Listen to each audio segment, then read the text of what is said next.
अब आप 99 में चेयरमैन रहे इस बोर्ड के, और जी। एक वो बोर्ड था जो रमीज राजा का बोर्ड था, एक ये बोर्ड है जो नजम सेठी का बोर्ड है, और दोनों के डिफरेंट स्टांस रहे एशिया कप के ऊपर। आप इन दोनों के स्टांस से किस हद तक मुत्तफिक हैं?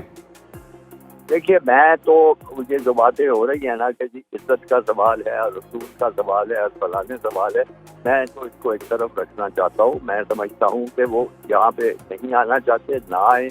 एशिया कप हमें करवाना चाहिए, और चाहे नुकसान ही हो या ज़्यादा फ़ायदा ना हो, करवाना चाहिए। जो जो मुल्क आता है वो आ जाए। और लेकिन खतरा ये है कि अगर हिंदुस्तान नहीं आता तो अपने साथ वो एक दो और एशियाई मुल्कों को भी खींचेगा, और ख़ास तौर से आप हैरान होंगे कि अफगानिस्तान सबसे पहले तैयार होगा ना आने के लिए।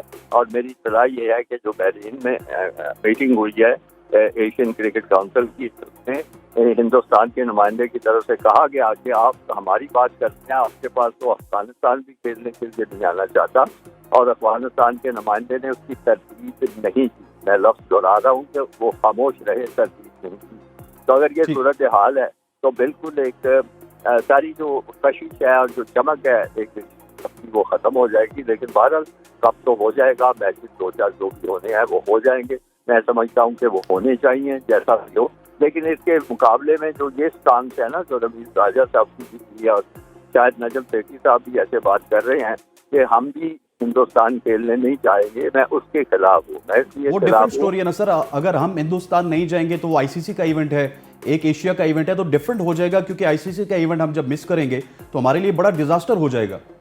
उसमें बात यह है, मेरा मौक़िफ़ कुछ थोड़ा सा फर्क है। मैं ये समझता हूँ कि एक बेअसूली, एक घटिया हरकत से जवाब नहीं देना चाहिए। बेअसूली का जवाब बेअसूली से नहीं देना चाहिए। आप चाहते हैं कि हम खुले दिल से आएं? हाँ हाँ, मैं चाहूँगा कि पाकिस्तान अपनी बारी पे जाए और सारी दुनिया को बताइए कि देखिए ये मुल्क है जो अपनी बारी पे बाइकआउट करता है, नहीं आता। लेकिन हम चूँकि आईसीसी के रास्ते में हैं, हम चूँकि क्रिकेट की बेहतरी चाहते हैं, हम चूँकि शायकीन को अच्छी क्रिकेट देना चाहते हैं, इसलिए हम आए हैं, क्योंकि हमें इसमें कोई मुदाखला नहीं।